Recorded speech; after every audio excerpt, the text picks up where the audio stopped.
تمہارے سینے میں پازیٹیو سوچ پیدا ہوگی.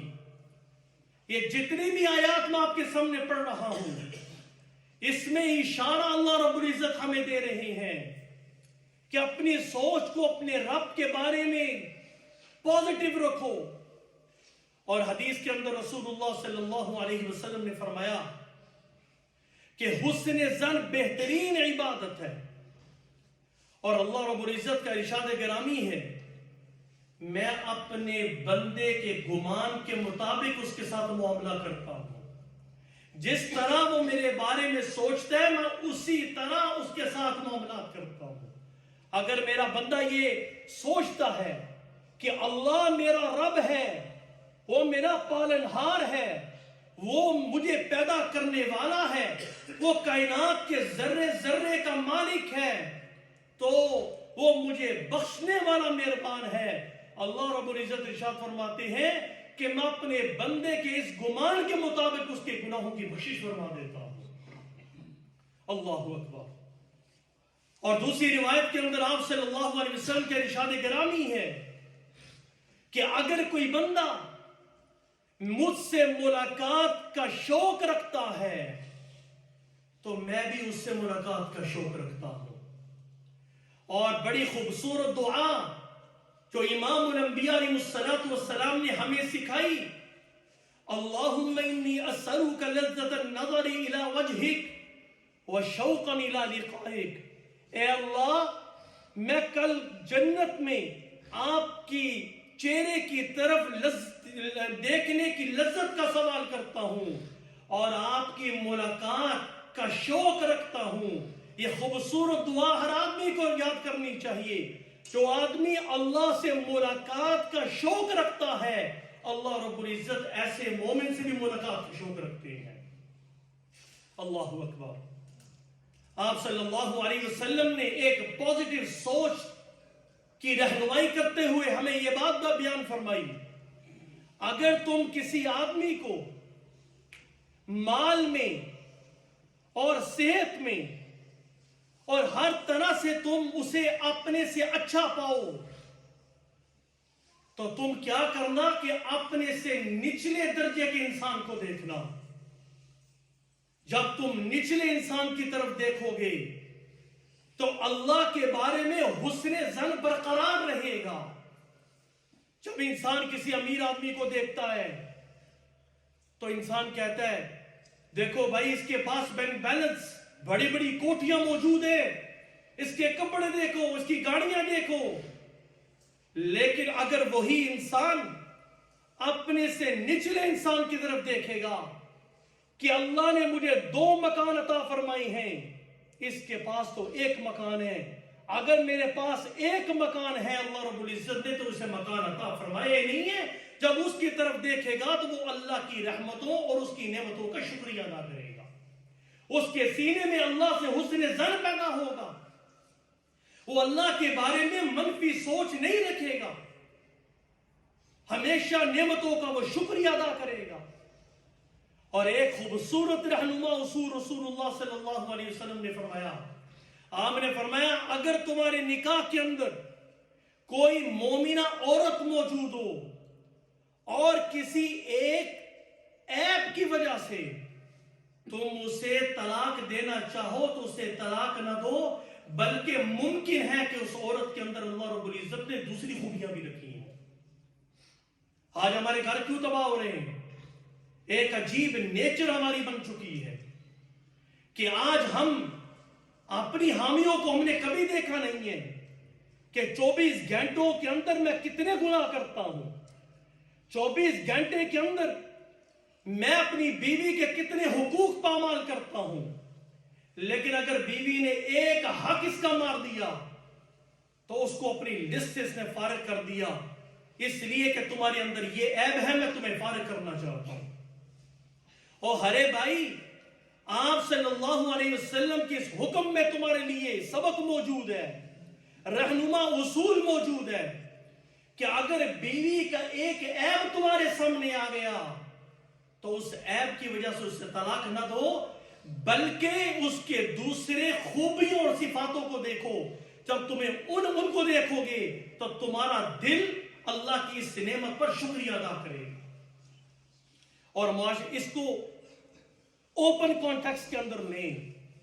اگر کسی معاشرے کا شخص جس سے آپ کا اختلاف ہو، آپ کو اچھا نہیں لگتا کسی عیب کی وجہ سے، تو بھائی اس عیب کو چھوڑ کر اس کی صفات کو دیکھو. پچھلے دنوں کے اندر میں نے اپنے بیان کے اندر یہ واقعہ بیان کیا تھا کہ ایک صحابی تھے عبداللہ جن کا لقب تھا حمار. حضرت عبداللہ ان کا لقب تھا حمار. اور شراب جب حرام ہوئی تو رسول اللہ صلی اللہ علیہ وسلم کے دربار میں 2-3 مرتبہ ان پر جو ہے وہ حد لگی. جب تیسری مرتبہ حد لگی تو ایک صحابی نے کہا کہ اس پہ لعنت ہو کہ انہوں نے ان پر 2-3 مرتبہ حد لگ چکی ہے. تو رسول اللہ صلی اللہ علیہ وسلم کی پوزیٹیو سوچ کی انتہا دیکھیے اور حسن ظن دیکھیے اپنے صحابی کے بارے میں. آپ نے یہ بات نہیں میں بیان فرمائی کہ واقعی تم صحیح کہہ رہے ہو.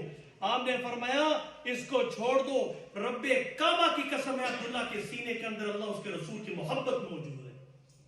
دیکھیے ہمارے سامنے کوئی شرابی ہو، ہم نفرت سے اسے تھوک دیں. کسی کا عیب ہمارے سامنے آ جائے ہم اسے سائڈ پہ کر دیتے ہیں، اسے معاف نہیں کرتے. لیکن آپ صلی اللہ علیہ وسلم کی ارشاد کے روشنی میں ہمیں یہ رہنما اصول ملتا ہے. اگر تمہیں اختلاف کسی سے ہو جائے، کسی عیب کی وجہ سے وہ شخص تمہیں پسند نہ ہو، تو اس عیب کو چھوڑ کر اس کی خوبیوں کی طرف دیکھنا شروع کر دو. جب تم اس کی خوبیوں کو دیکھو گے تو تمہارے سینے کے اندر اللہ رب العزت محبت پیدا فرما دیں گے. اللہ اکبر.